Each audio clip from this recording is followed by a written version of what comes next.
రైతు బంధుకు కిసాన్ సమ్మాన్ అదనం పట్టాదారులకే పెట్టుబడి పైసలన్న సీఎం. వరంగల్ మున్సిపాలిటీలో ముదిరిన వివాదం, అధికారుల సరెండర్కు నేతల తీర్మానం.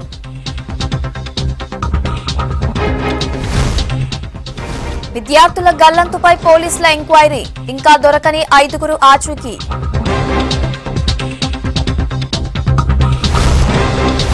రామకుండం ఎన్టీపీసీలో ఈ బైక్స్ ప్రారంభం, పర్యావరణ హితం కోసమన్న అధికారులు. ఇవాల్టితో ముగిసిన మేడారం మినీ జాతర, భక్తులు నేతల నిలువెత్తు బంగారం సమర్పణ.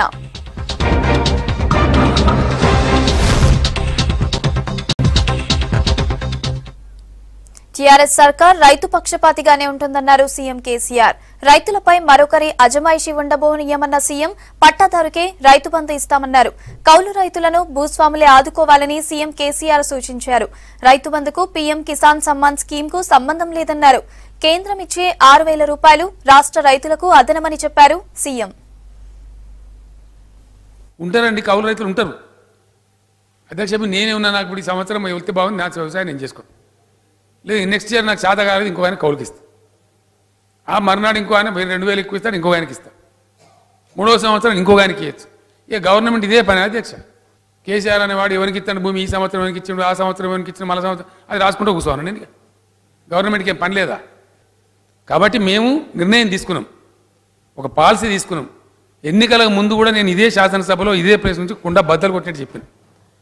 మేము ఎట్టి పరిస్థితిలో రైతు పక్షపాతంగా ఉంటాము, రైతు మీద ఇంకోటి సవారు చేస్తామంటే ఒప్పుకోము. ఆ రైతులు ఎంత కష్టపడి వాళ్ళు భూములు కాపాడుకుంటారో మాకు తెలుసు అధ్యక్ష. మేము కాపోలమే, మేము రైతులమే. మాకు వ్యవసాయం ఎన్సెస్ట్రల్గా ఉంది, తమరు కూడా రైతే. చాలా కష్టపడి అవసరం వస్తే 2 పూటలు ఉపాసం ఉంటారు, కానీ భూమి అమ్మరు అధ్యక్ష. అంత కష్టపడి కాపాడతారు. ఆ భూమికి ఎంతమంది అధ్యక్ష? ఇక ద్రౌపదికి 5గురు భర్తలు అయితే ఆయనకు 10 మంది భర్తలు. ఎంత భయంకరమైన టార్చర్, ఎన్ని రకాల బాధలు. అందుకోసం అని చెప్పేసి 3 కాలమ్స్ పెట్టిన అధ్యక్ష. ఇప్పుడు మీరు పాస్బుక్ చూడండి, రైతుల పాస్బుక్ 36 కాలం ఉంటే 33 కాలం ఎత్తిపడేస్తాం. వాళ్ళంతా చాలామంది ఆ ట్రెడిషనల్ సాంప్రదాయ రెవెన్యూ ఆలోచన సరళ రోజులందరూ అబ్బా సార్ చాలా ప్రమాదం ఇది, మీరు మొత్తం మారుస్తున్నారు. ఏం భూకంపం రాదు, ఎవరు చచ్చిపోయాయని చెప్పి ఏడాది అయిపోయింది అధ్యక్ష. ఎవరు చావలే, అందరు సుభిక్షంగానే ఉన్నారు. రైతులు మాత్రం సంతోషంగా ఉన్నారు. ఆ కాలమ్స్ పోయినాయి, అనుభవదారు లేదు, ఏం లేదు. మేము ఒకటే మాట చెప్తాను అధ్యక్ష. నేను మొన్న గవర్నర్ గారి స్పీచ్కు ధన్యవాదాలు చెప్పే తీర్మానంలో రాష్ట్ర రైతులకు నేను స్పష్టంగా అప్పీల్ చేసిన, ఒక బాధ్యత గల వ్యక్తిగా ముఖ్యమంత్రిగా అప్పీల్ చేసిన. మీకు కొంత డబ్బు ప్రభుత్వం ఇస్తుంది కాబట్టి 4,000ని 8,000 చేస్తున్నాం, 5,000 చేస్తున్నాం కాబట్టి కౌలు రైతులకు మీరు కూడా మానవీయ కోణంలో మీరు సహకరించండి అని చెప్పిన. అది రైతుకు కౌలు తీసుకుంటానికి మధ్య ఉండే దందా అధ్యక్ష. మన గవర్నమెంట్ సంబంధం లేదు. మనం ఇచ్చేంత డబ్బు రైతులకు ఏ దేశం కూడా ఇయ్యరు, ఏ రాష్ట్రం కూడా ఇయ్యరు. గవర్నమెంట్ ఆఫ్ ఇండియా సబితా గారు అడిగినారు కిసాన్ సమ్మాన్ మరి అదనమా అని చెప్పినారు. 100% అదనమేనండి. మేము ఇచ్చే డబ్బుకు సంబంధం లేదు. అది అడిషనల్గానే వాళ్ళకి వస్తుంది తప్ప మేము దాన్ని వాడుకోదలుచుకోలేదు. అది వాళ్ళ స్కీమ్ కింద వచ్చే డబ్బు లిమిటెడ్గా ఉంది, చాలా తక్కువ ఉంది. ఆ రైతులకు అడిషనల్గానే వస్తుంది. మేము ఇచ్చే 10,000 మాత్రం తప్పకుండా ఇస్తాం, అందులో అనుమానం అవసరం లేదు. అదేవిధంగా రుణం ఒకేసారి మీరు మాఫీ చేయమని అన్నారమ్మా, మేము చెయ్యం, అది సాధ్యం కాదు. ఎందుకంటే వాస్తవం. ఎందుకోసం అంటే ఇప్పుడు మీ పార్టీ ప్రభుత్వాలే ఉన్నాయి 4 రాష్ట్రాలలో, పంజాబ్లో, రాజస్థాన్లో, మధ్యప్రదేశ్లో, ఛత్తీస్గఢ్లో. ఎలక్షన్లో చెప్పినారు, జీవోలు ఇచ్చేసి కథ చేతులు ముడుచుకున్నారు. నేను నిన్న కూడా తెలుసుకున్నాను ఏం జరుగుతుందని చెప్పి. రాష్ట్ర ప్రభుత్వ పరిధిలో ఒకసారి మాఫీ చేస్తామని సాధ్యమయ్యే పని కాదు, జరగదు. ఎన్నికలలో మీరు 2 లక్షల రుణమాఫీ అన్నారు, మేము 1,00,000 అన్నాం. మరి మమ్మల్ని గెలిపించిన ప్రజలు అర్థం చేసుకోవాలి. 2 లక్షలు ఒకేసారి అని మీరు అన్నారు, మేము ఒకేసారి అని చెప్పలే. మీ నెవర్ గేవ్ అవర్ కమిట్మెంట్.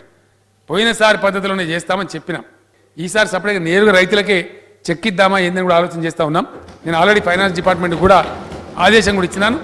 అసలు డూప్లికేట్ నకిలీ కూడా కొంత ఇబ్బంది వస్తుంది కాబట్టి సీరియస్గా తీసుకొని దాన్ని వర్కౌట్ చేసి ఏ విధంగా ఏమో రైతులకు ఇబ్బంది లేకుండా, వడ్డీల భారం రైతుల మీద పడకుండా. కాబట్టి డిసెంబర్ 11కి ముందుండే రుణాలు ఏవైతే ఉంటాయో వాటన్నిటికి ఇస్తాం. అక్కడ మధ్యప్రదేశ్, రాజస్థాన్ వాళ్ళు కూడా అదే పాలసీలో పోతున్నారు. గవర్నమెంట్ వచ్చిన డేట్ వరకే కటాఫ్ పెట్టినారు. మేము కూడా గవర్నమెంట్ వచ్చిన డేట్కే కటాఫ్ పెడతా ఉన్నాం. దాని వివరాలు తెప్పిస్తాం, ఆ విధంగా ఇస్తాం. ఎట్టి పరిస్థితుల వడ్డీ వాళ్ళ పేరు మీద పడనీయం. రైతులకు చెప్తాం అధ్యక్ష, ఈ రోజు వరకు వడ్డీతో సహా ఎంత అమౌంట్ ఉందో తెప్పించి ఈ రుణం మీది 1,116 ఉంది, మీది ఇంత ఉంది, మీది ఇంత ఉంది అని లెక్క తీసి ఈ రుణం మేమే చెల్లిస్తాం, నీకు ఇస్తాం, మీకే చెక్ ఇస్తాం, మీరు కట్టుకోండి, ఇప్పుడు మీ లోన్ మీరు రెన్యువల్ చేసుకోండి, మీరు రెగ్యులర్ తీసుకొని సఫర్ కాకండి అని చెప్పి నేను స్వయంగా రైతులకు లెటర్ కూడా రాస్తా అధ్యక్ష. క్లారిటీ ఇచ్చి ప్రమాణం తీసుకొని పోతాం తప్ప ఎవరైనా నష్టపెట్టం. ధరణి వెబ్సైట్ తో రెవెన్యూ శాఖలో అవినీతికి చెక్ పడుతుందన్నారు సీఎం కేసీఆర్. త్వరలోనే ధరణి వెబ్సైట్ పూర్తి స్థాయిలో అందుబాటులోకి వస్తుందన్నారు. పాస్ పుస్తకాలతో సంబంధం లేకుండా ఈ వెబ్సైట్ లో చూసి బ్యాంకులు రైతులకు రుణాలు ఇవ్వాలన్నారు. పోడు భూముల సమస్యలను పరిష్కరిస్తామన్న సీఎం అటవీ భూములను ఆక్రమించిన వారిలో అనర్హులనే ఖాళీ చేయిస్తామని చెప్పారు. అధ్యక్ష, ఇంకో మాట కూడా స్పష్టంగా మనం చేస్తా ఉన్నా, ఈ భూ రికార్డుల ప్రక్షాళన దేశం మొత్తం ఇక్కడ నేర్చుకొని పోయే విధంగా చేయాలని సంకల్పించిందే ధరణి వెబ్సైట్ అధ్యక్ష. ఆ ధరణి వెబ్సైట్ ఒకసారి వస్తుంది with in few months to go. మేము రేపు పొద్దున అధ్యక్ష నేను చెప్తున్న పొద్దున రిజిస్ట్రేషన్ అయితే గంట లోపలనే అది సైట్లో అప్డేట్ అవుతుంది అధ్యక్ష. That is what is Dharani website. అంటే ప్రతి గంటకు ఆర్ఓఆర్ ఉంటుంది, ప్రతి గంటకు జమాబందీ ఉంటుంది, ఒక్క నిమిషం కూడా ఏది పెండింగ్ ఉండదు. దానికి కొంత రెసిస్టెన్స్ ఉంది అధ్యక్ష. కొన్ని చోట్ల కొంతమందికి ఆదాయం పోద్దనే దుర్మార్గమైన ఆలోచన ఉంది, చాలా దుర్మార్గమైన వ్యవహారాలు జరుగుతూ ఉన్నాయి. ప్రజలు క్వశ్చన్ చేస్తున్నారు, అవేర్నెస్ వచ్చింది అలా. కాబట్టి ఆ పీడ పోవాలి, ప్రజలకు పోవాలంటే ధరణి వెబ్సైట్ రావాలి, గంటకు రికార్డు అప్డేట్ కావాలి. అమెరికాలో ఉన్న వాళ్ళు కానీ ప్రపంచంలో ఎక్కడున్న వాళ్ళు కానీ ఏ భూమి ఎవరి పేరు మీద ఉన్నదో బటన్ కొడితే చూసేటువంటి పరిస్థితి వస్తుంది అధ్యక్ష. నేను తయారు చేసినది, నేనే ఇన్వాల్వ్ అయి చేసినాను, పర్ఫెక్ట్గా చేపిస్తాం, ఖచ్చితంగా చేపిస్తాం. దాని తర్వాత బ్యాంకర్స్ కూడా పెడతా ఉన్నాం, మీ పాస్బుక్ తీసుకొని పాహాని నకలు తీసుకొని, పాహాని లేదు నకలు లేదు, కాబట్టి ఖచ్చితంగా మీరు వెబ్సైట్లో చూసే క్రాప్ లోన్ ఇవ్వాలని చెప్పినాం అధ్యక్ష. ఎన్కంబరెన్స్తో సహా ఉంటుంది, క్రాప్ లోన్ తీసుకున్నా ఉంటుంది, ఎంటీ లోన్ తీసుకున్నా ఉంటుంది, లాంగ్ టర్మ్ లోన్ తీసుకున్నా ఉంటుంది, భూమి మార్టిగేజ్ చేసినా కూడా వివరాలు ఉంటాయి. కాబట్టి దాని మీదనే వెబ్సైట్ ఆధారంగానే మీరు లోన్లు ఇవ్వాలి రైతులకు తప్ప మీరు అగ్రిమెంట్ పత్రం రాయించుకొని లోన్ ఇచ్చినట్టు రాయించుకొని అది వేరు మాట. కానీ పాస్బుక్ పట్టుకరా, పాహాని నకలు పట్టుకరా అనేది కూడా దుర్మార్గం ఉంది. డెఫినెట్గా రాబోయే ఫ్యూ మంత్స్లోనే, దానికి ఎప్పుడో సంవత్సరాలు కాదు, కొద్ది నెలల్లోనే మున్సిపల్ రిఫార్మ్స్ కానీ, నేను చెప్పే ధరణి వెబ్సైట్ కానీ, రైతులు ఎంఆర్ఓ కార్యాలయానికి పోయే అవసరం లేనటువంటి పద్ధతులు కానీ, రిజిస్ట్రేషన్ ఆఫీస్ కూడా పోయే అవసరం లేనటువంటి పద్ధతులు కానీ మీరు చూస్తారు అధ్యక్ష. అవన్నీ కూడా ఆల్రెడీ డిజైన్ అయినాయి, వెబ్సైట్ కూడా డిజైన్ అయినది, వాటిని కూడా ఖచ్చితంగా తెస్తాం. ఓరుగల్లుపై తనకున్న ప్రాధాన్యతను మరోసారి చాటారు సీఎం కేసీఆర్. మాజీ ఎమ్మెల్యే సత్యవతి రాథోడ్ను ఎమ్మెల్సీ అభ్యర్థిగా ప్రకటించారు. 5 స్థానాల ఎమ్మెల్సీ అభ్యర్థుల భర్తీలో భాగంగా టీఆర్ఎస్ తరపున సత్యవతి రాథోడ్కు అవకాశం దక్కించుకున్నారు.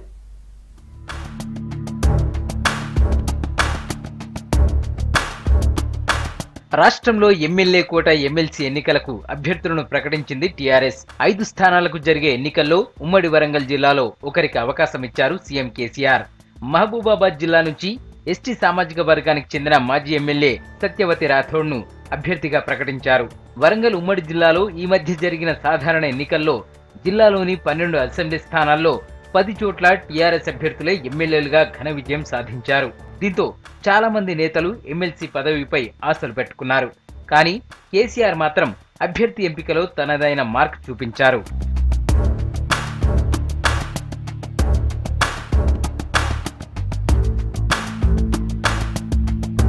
సత్యవతి రాథోడ్ది మహబూబాబాద్ జిల్లాలోని కురవి మండలం గుండ్రాతి మడుగు గ్రామ సర్పంచ్గా టీడీపీ నుంచి రాజకీయ ప్రస్థానం మొదలుపెట్టారు.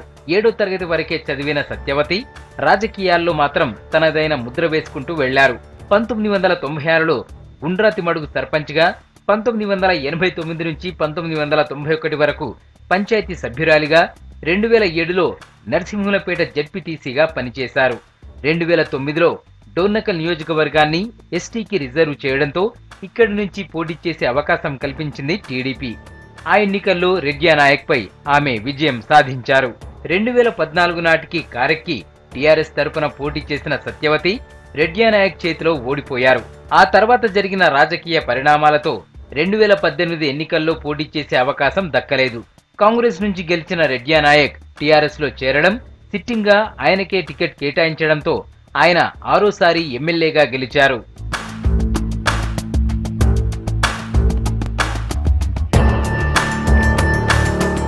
పాత వరంగల్ జిల్లా నుంచి ఎమ్మెల్సీ పదవిపై చాలా మంది సీనియర్లు ఆశలు పెట్టుకున్నారు.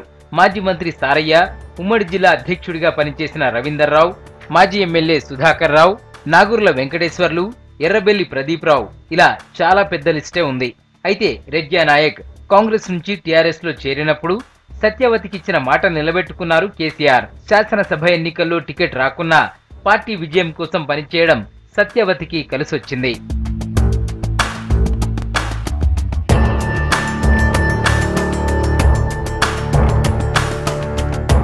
మహబూబాబాద్ పార్లమెంట్ పరిధిలోని 7 అసెంబ్లీ నియోజకవర్గాల్లో నర్సంపేట మినహా డోర్నకల్, మహబూబాబాద్, ములుగు, భద్రాచలం, పినపాక, ఇల్లందు ఎస్టీ రిజర్వ్డే.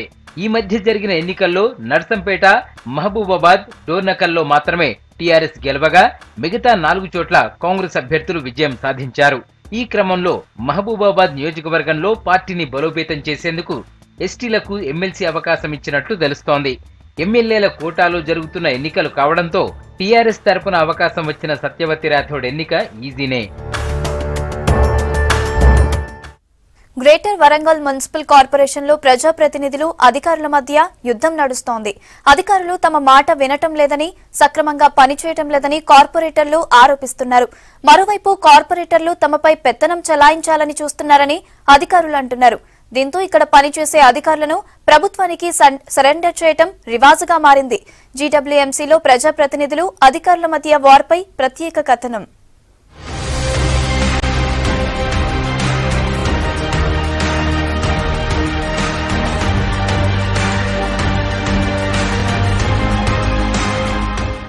వరంగల్ మహానగర పాలక సంస్థ రాష్ట్రంలో హైదరాబాద్ తర్వాత అతిపెద్దది. రోజురోజుకి విస్తరిస్తున్న వరంగల్ స్మార్ట్ సిటీతో పాటు హృదయ్, అమృత్ లాంటి పథకాల్లోనూ చోటు సంపాదించుకుంది. మరోవైపు జీడబ్ల్యూఎంసీ అభివృద్ధి కోసం రాష్ట్ర సర్కార్ గత 3 ఏళ్లలో ప్రతి ఏటా 300 కోట్ల చొప్పున బడ్జెట్లో కేటాయిస్తోంది. నిధులు భారీగా వస్తుండటంతో వరంగల్ రూపురేఖలు మారుతాయని నగర జనం భావించారు. కానీ అధికారులు, ప్రజాప్రతినిధుల మధ్య సమన్వయం లేకపోవడంతో పనులు ముందుకు సాగటం లేదు.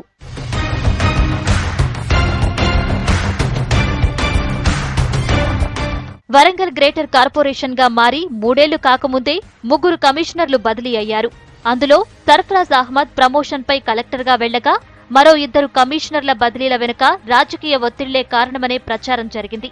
ఇటీవల కమిషనర్ విపి గౌతమ్ బదిలీ మరవకముందే కాజీపేట సర్కిల్ కార్యాలయం ఉప కమిషనర్ వంగీపురం ప్రశాంతి, ఈఈ రాజయ్య, సాధారణ పరిపాలన విభాగం పర్యవేక్షకురాలు ప్రసన్నరాణి, టీపీబీఓలు సుమన, ప్రవీణ్ ను పురపాలక శాఖ సంచాలకురాలికి సరెండర్ చేస్తూ కౌన్సిల్ సమావేశంలో తీర్మానం చేశారు. అయితే ఆ అధికారులకు మరో అవకాశం ఇవ్వాలని కమిషనర్ రవికిరణ్ కార్పొరేటర్లను కోరినా పట్టించుకోలేదని తెలిసింది. కాజీపేట సర్కిల్ కార్యాలయంలో ఉప కమిషనర్ గా పనిచేస్తున్న ప్రశాంతి గ్రూప్ 1 అధికారి. ఇదే ఆమెకు తొలి పోస్టింగ్. ఇంటి నెంబర్లు, ఆస్తి పేరు మార్పిడి, భవన నిర్మాణ అనుమతులు నిబంధనల ప్రకారం చేస్తున్నా ప్రజాప్రతినిధులు, కార్పొరేటర్ల సిఫారసులు పట్టించుకోవట్లేదనే మాట వినపడుతోంది. ఆమె తమకు కనీస మర్యాద ఇవ్వట్లేదని, ఫోన్లు ఎత్తటం లేదని కార్పొరేటర్లు ఆరోపిస్తున్నారు. అలాగే ఈఈ రాజయ్య గతేడాది హైదరాబాద్ నుంచి బదిలీపై ఇక్కడికి వచ్చారు. ఈయనపై ఇలాంటి ఆరోపణలే చేస్తున్నారు. మరో అధికారి ప్రసన్నరాణి పనితీరు సరిగ్గా లేదని, అగౌరవంగా మాట్లాడుతున్నారని, కింది స్థాయి ఉద్యోగులను ఇబ్బంది పెడుతున్నారని, అలాగే టౌన్ ప్లానింగ్, టీపీబీఓలు సుమన, ప్రవీణ్ పై కొంతకాలంగా కార్పొరేటర్లు గుర్రుగా ఉన్నారు. దాంతో వీళ్లని రాష్ట్ర ప్రభుత్వానికి సరెండర్ చేయాలని తీర్మానించారు. ప్రజల ఓట్లతో గెలిచిన తమను అధికారులు పట్టించుకోవట్లేదని, అభివృద్ధి పనులు స్పీడప్ చేసే అవకాశం లేకపోయిందని కార్పొరేటర్లు చెబుతున్నారు. విధుల పట్ల నిర్లక్ష్యంగా వ్యవహరించినటువంటి అధికారులను ఈరోజు ప్రభుత్వానికి కార్పొరేటర్లు ఏకగ్రీయంగా మేము సరెండర్ చేయడం జరిగింది. ముఖ్యంగా ప్రశాంత్ గారు గ్రూప్ 1 అధికారి, కనీసం కార్పొరేటర్ కావచ్చు, ఎమ్మెల్యేలు కావచ్చు, సామాన్య మానవుడు పోతే కూడా ఈరోజు కాజీపేట సర్కిల్లో ఉన్నటువంటి వారు ప్రజలకు అందుబాటులో ఉండడమే కాకుండా ప్రజా సమస్యల పట్ల నిర్లక్ష్యంగా వ్యవహరించారు. టౌన్ ప్లానింగ్ సంబంధించిన వాళ్ళు ఎంత మేమే స్వయం ప్రతిపత్తి సంస్థ, ప్రజాప్రతినిధులు అంటే మాకు గౌరవం లేదు, ప్రజాప్రతినిధులకు మాకు సంబంధం లేనని ఇష్టారీతకంగా వ్యవహరించినటువంటి అధికారులపైనే ఈరోజు చర్యలు తీసుకోవడం జరిగింది. 2017 ఆగస్టు 24న జరిగిన కౌన్సిల్ సమావేశంలో అదనపు కమిషనర్ షాహిద్ మసూద్, ఉప commissioner Indrasena Reddy, city planner Chandrika, పర్యవేక్షకుడు జాకీర్ హుస్సేన్, టీపీఎస్ బషీర్, ఏఈ భాస్కర్ ను సరెండర్ చేశారు. తాజాగా ఇలాంటిదే రిపీట్ అయింది. 5 అధికారులు, ఉద్యోగులను సరెండర్ చేయటం నగరంలో చర్చనీయాంశమైంది. తమకు అధికారులపై వ్యక్తిగత కోపాలు లేవని, తామైనా వారైనా ప్రజా సేవ కోసమే ఉన్నామని, పనిచేయని అధికారులపైనే చర్యలు తీసుకోవాలని కోరుతున్నామని కార్పొరేటర్లు చెబుతున్నారు. 5 సరెండర్ చేశాము. వారికి చాలా మంది మెజార్టీ కార్పొరేటర్స్ వాళ్ళు హట్ అయ్యే విధంగా కొద్దిగా రెస్పాన్స్ ఇవ్వకుండా, కార్పొరేటర్లకు గౌరవం లేకుండా, కనీసం వారికి కొద్దిగా అర్థమయ్యే విధంగా ఏదైనా సమస్య గురించి స్పందిస్తే ఇట్లా కాదు అట్లా అని చెప్పి వాళ్ళకు పని చేసి ఈ పని కాదు ఈ పని అవుతుంది అట్లా చెప్తే బాగుండేది. ఎవరైనా కానీ ఈగోలకు పోకుండా మీరు ప్రజాప్రతినిధులు అధికారులు ఇద్దరు సమానంగా 2 గంటలలాగా పనిచేస్తేనే ఖచ్చితంగా ముందుకు పోతుందని చెప్పి నా యొక్క అభిప్రాయం. వరుస సరెండర్లతో కౌన్సిల్ మీటింగ్ అంటేనే అధికారులు భయపడే పరిస్థితి వచ్చింది. నిబంధనల మేరకే పనిచేస్తున్నా తమపై కక్ష సాధిస్తున్నారని కొందరు అధికారులు చెబుతున్నారు. కార్పొరేటర్లు, అధికారుల మధ్య పెరుగుతున్న అగాధం అభివృద్ధిపై ప్రభావం చూపుతోందని స్థానికులు అంటున్నారు.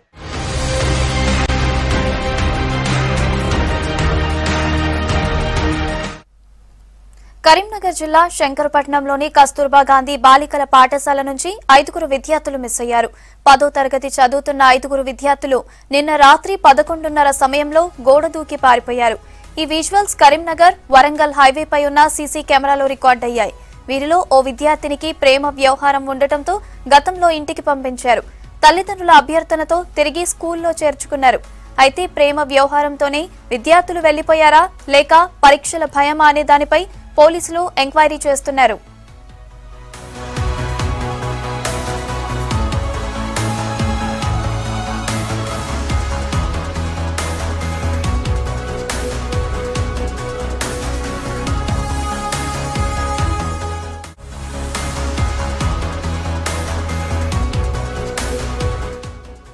సీసీ ఫుటేజ్ లో విద్యార్థుల దగ్గరకు ఓ యువకుడు బైక్ పై వచ్చాడు. అతన్ని అదుపులోకి తీసుకుని ప్రశ్నిస్తున్నారు పోలీసులు. అమ్మాయిలు ఫోన్ చేయటంతోనే తాను అక్కడికి వచ్చానని యువకుడు చెప్పినట్టు తెలుస్తోంది. ఓ బేకరీ యజమానిని కూడా పోలీసులు ప్రశ్నిస్తున్నారు.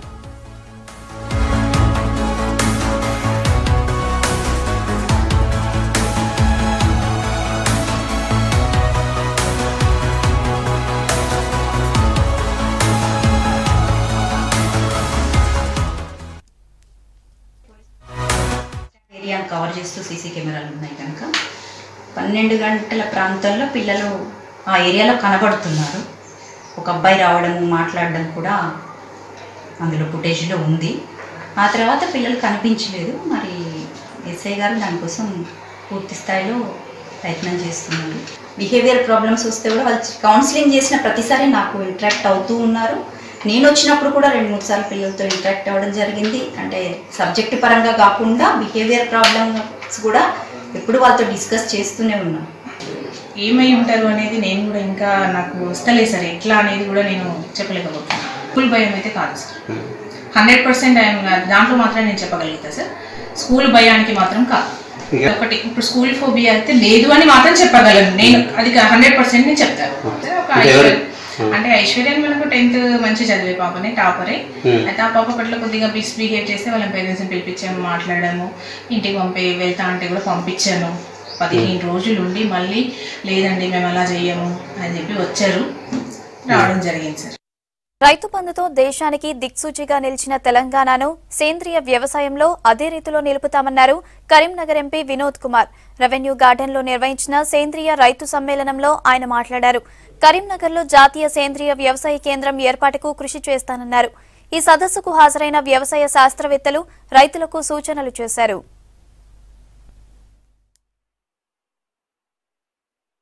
आपने करके दिखाया कि अगर आपके पास प्रोडक्ट है, कोई ऐसी चीज है जो काम करती है, तो केमिकल आप छोड़ सकते हैं, पेस्टिसाइड छोड़ सकते हैं. ये आपने करके दिखाया 3 साल के अंदर. जैसा कि आपको मालूम है कि ये प्रोडक्ट हमारा 4 साल पहले दिया गया. ये एक सलूशन है. आपका urea, DAP, MOP, pesticide, fungicides, bio fertilizer, bio control, कोई भी चीज हो, सबको छोड़ के खाली 20 रुपए की चीज से आप जिंदगी भर खेती कर सकते हैं. तो आज यहाँ तक पहुंचा है कि हमारे जितने भी माननीय पार्लियामेंट मेंबर्स हैं वो अपने घर पे यूज कर रहे हैं, अपने गांव पे यूज कर रहे हैं. हमारे जितने मिनिस्टर्स हैं वो लोग यूज कर रहे हैं. आपके साथ साथ सभी जुड़े हुए हैं. और आपको जान के खुशी होगी कि 3 साल के अंदर आपने इतना ऊपर पहुंचाया इसको क्योंकि हमने बॉटल दी खाली 50 लाख बॉटल आज तक हम दे चुके हैं 4 साल में, लेकिन ये पहुंचा है 4 करोड़ किसान के पास। ఆర్గానిక్ ఫార్మింగ్ లోపట ఒక మంచి సదస్సు తెలంగాణ రాష్ట్రం ఏర్పడ్డ తర్వాత నా దృష్టిలో ఇంత మంచి కార్యక్రమం వ్యవసాయంపై జరుగుతున్నటువంటి కార్యక్రమము మన కరీంనగర్లో మనం ఈరోజు జరుపుకుంటున్నాము. మీకు ఆసక్తి ఉన్నదని వారికి అనుకుంటే తప్పనిసరిగా అతి త్వరలో మన కరీంనగర్ లోపట ఈ national centre of organic farming ఒక సంస్థ మన కరీంనగర్లో మరి మనం పెట్టుకోవచ్చు. అంటే భూమిలో కెమికల్ వేస్తాను, ఆఖరిగా తిన్న తర్వాత మన కడుపులో కూడా మళ్ళీ గోలు వేసుకుంటాను, మందు వేసుకుంటాను. అంటే ఆ పరిస్థితికి పోయింది ఇవాళ పరిస్థితి. కాబట్టి ఇది ఛేదించవలసిన అవసరం ఉన్నది. అయితే దిగుబడి తక్కువ వస్తుంది, అది తక్కువ వస్తుంది, దిగుబడి అదంతా కూడా ఇలాంటి మేధావులు ఆలోచిస్తున్నారు. దాన్ని కూడా వి విల్ బ్రేక్ ఇట్. అది బ్రేకింగ్ న్యూస్ లాగా ఒక వార్త కూడా వస్తుంది. మేడారం సమ్మక్క సారలమ్మ జాతరకు జాతీయ హోదా కల్పించేందుకు కృషి చేస్తామన్నారు టీఆర్ఎస్ ఎంపీలు. మినీ మేడారం ముగింపు సందర్భంగా టీఆర్ఎస్ ఎంపీలు జితేందర్ రెడ్డి, సీతారాం నాయక్ అమ్మవార్లను దర్శించుకుని ప్రత్యేక పూజలు చేశారు.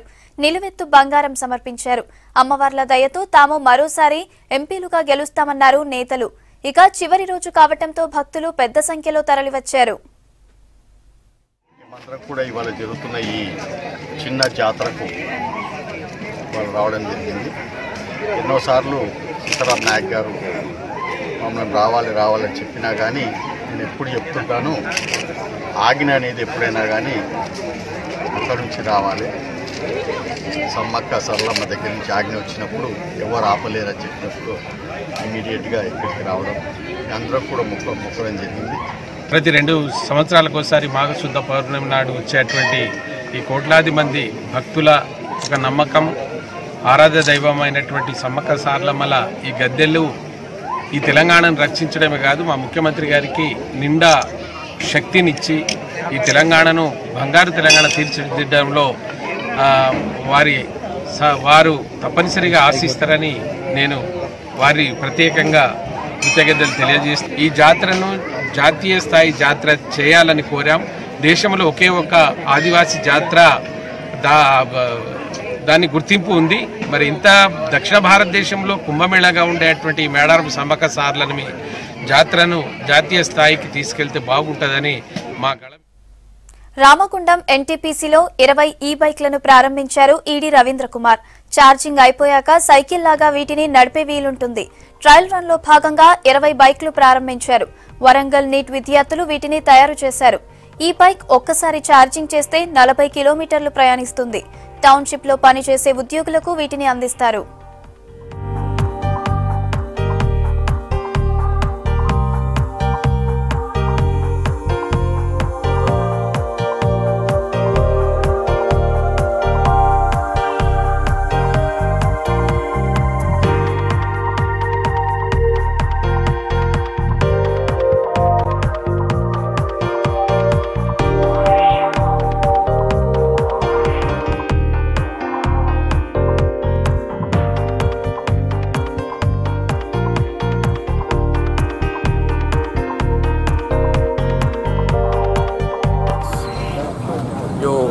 एनवायरनमेंट फ्रेंडली है, जो इलेक्ट्रिक बैटरी सपोर्ट से चलने वाला है। इसमें तीनों फैसिलिटी है, एक मैनुअल भी साइकिल चला सकता है और आपका जब भी आपको थक गया बैटरी सपोर्ट लेके आप चला सकता है और पूरा थक गया तो खाली बैटरी यूज़ करके भी आप चला सकते हैं। जो इसमें एक स्पेशल ऐप है जो हमारा जो पिक बाइक्स, ये हमारा एक नया स्टार्टअप है नियर बाई। इसमें बहुत सारा फैसिलिटी है, उसका एक पेटेंट भी है। This is first time in the country itself this type of app they have generated. इसमें आपका साइकिल ऑटो लॉक हो जाएगा विद हेल्प ऑफ OTP।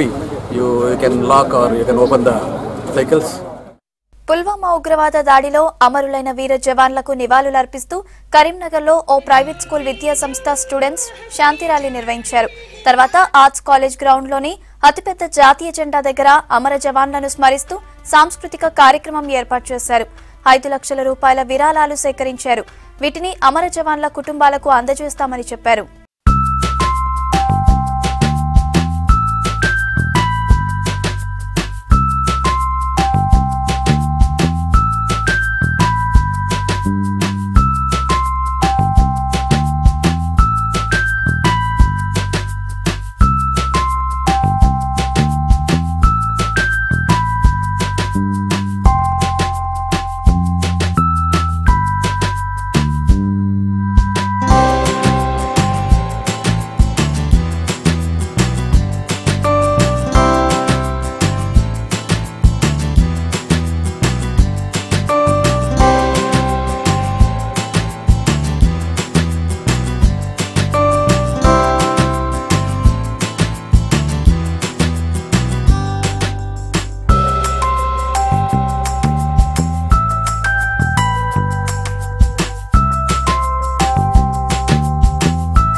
ఇప్పుడు స్టేట్ రౌండప్ చూద్దాం.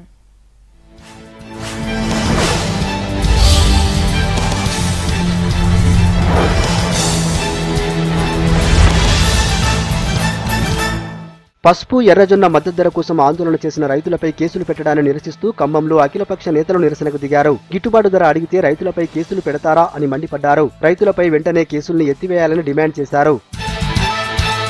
పసుపు ఎర్రజొన్నకు మద్దతు ధర ఇవ్వాలని రోడ్డెక్కితే అక్రమంగా కేసులు పెట్టారని ఆరోపిస్తూ నిజామాబాద్ కలెక్టరేట్ ముందు రైతులు ధర్నాకు దిగారు. పసుపు ఎర్రజొన్న పంటల్ని ప్రభుత్వమే కొనుగోలు చేయాలని కోరారు. పసుపు క్వింటాలకు 15,000, ఎర్రజొన్నలకి 3,500 ఇవ్వాలని డిమాండ్ చేశారు. అలాగే ఆర్మూర్లో పసుపు శుద్ధి కర్మాగారం ఏర్పాటు చేయాలని కోరారు. పంటలకు నీరివ్వాలని జగిత్యాల ఆర్డీఓకు వినతి పత్రం ఇచ్చారు కొడిమియాల మండల రైతులు. ఎల్లంపల్లి ఎత్తిపోతల పథకం ద్వారా మండలంలోని చెరువులన్నీ నింపి రైతుల్ని ఆదుకోవాలన్నారు. 15 రోజులుగా నీరు లేక పంటలు ఎండిపోతున్నాయని డీఆర్ఓ అరుణశ్రీకి వినతి పత్రం ఇచ్చారు. 2 నెలల పాటు నీరు విడుదల చేస్తే తమ పంటలు చేతికొస్తాయన్నారు. దుప్పట్లు, బట్టల అమ్మకాల ముసుగులో చోరీలు చేస్తున్న అంతర్రాష్ట్ర ముఠాను వరంగల్ పోలీసులు అరెస్టు చేశారు. వారి నుంచి వెండి, బంగారు ఆభరణాలు, 5,000 రూపాయల నగదు, సెల్ ఫోన్లు స్వాధీనం చేసుకున్నారు. జల్సాలకు అలవాటు పడిన నిందితులు వెస్ట్ బెంగాల్ నుంచి నగరానికొచ్చి చోరీలు చేస్తున్నారని పోలీసులు చెప్పారు. 10వ తరగతి పరీక్షల నిర్వహణపై రివ్యూ చేశారు నిర్మల్ డీఈఓ ప్రణీత. ఈ సమావేశానికి పరీక్షల నిర్వహణ సిబ్బంది, వివిధ స్కూళ్ల ప్రధానోపాధ్యాయులు హాజరయ్యారు. పరీక్షలు పగడ్బందీగా ప్రశాంతంగా నిర్వహించాలని డీఈఓ ఆదేశించారు. మాస్ కాపీయింగ్ జరగకుండా కట్టుదిట్టమైన ఏర్పాట్లు చేయాలన్నారు. మహబూబాబాద్ జిల్లా బయ్యారంలో బండరాలు బ్లాస్టింగ్ చేస్తుండగా రాయి తగిలి ఓ వ్యక్తి ప్రాణాలు కోల్పోయారు. మరో 2కి గాయాలయ్యాయి. బయ్యారంలోని సాయిబాబా గుడి పక్కన రియల్ ఎస్టేట్ వెంచర్ కోసం వ్యవసాయ భూమిలో రాళ్లను బ్లాస్టింగ్ చేస్తున్నారు. రాళ్లపై జేసీబీతో మట్టి పోస్తుండగా జేసీబీ విద్యుత్ వైర్లకు తగలడంతో డిటోనేటర్లు పేలాయి. ఖమ్మంలో విషాదం జరిగింది. తిరుమలాయపాలెం మండలం రఘునాథపాలానికి చెందిన సునీత 3 రోజుల క్రితం బాబుకు జన్మనిచ్చి ప్రభుత్వ ఆసుపత్రిలో చనిపోయింది. డాక్టర్ల నిర్లక్ష్యం వల్లే సునీత చనిపోయిందని బంధువులు ఆందోళనకు దిగారు. హాస్పిటల్ ముందు ధర్నా చేశారు. సునీత మరణానికి కారణమైన డాక్టర్లను సస్పెండ్ చేయాలని డిమాండ్ చేశారు. కొమురంభీం జిల్లా ఆసిఫాబాద్లోని కొమురంభీం భవన్లో 14వ జాతీయ గోండ్వానా మహాసభలు ఘనంగా ప్రారంభమయ్యాయి. 3 రోజుల పాటు జరిగే ఈ మహాసభలకు 15 రాష్ట్రాలకు చెందిన గోండ్వానా జాతీయ నాయకులు హాజరయ్యారు. స్థానిక ఎమ్మెల్యే ఆత్రం సక్కు, మాజీ ఎమ్మెల్యే కోవా లక్ష్మి ప్రత్యేక పూజలు చేసి సభలను ప్రారంభించారు. వికారాబాద్ జిల్లా కొడంగల్ మండల కేంద్రంలో గ్రామదేవత శ్రీ బండ ఎల్లమ్మ జాతర ప్రారంభమైంది. ఈ జాతర 3 రోజుల పాటు జరుగుతుంది. ఉదయం అమ్మవారికి బోనం సమర్పించారు. 2వ రోజు రాత్రి అమ్మవారికి రథోత్సవం, 3వ రోజు పెరుగు బసంత ఉత్సవం, అమ్మవారికి పల్లకి సేవ నిర్వహిస్తారు.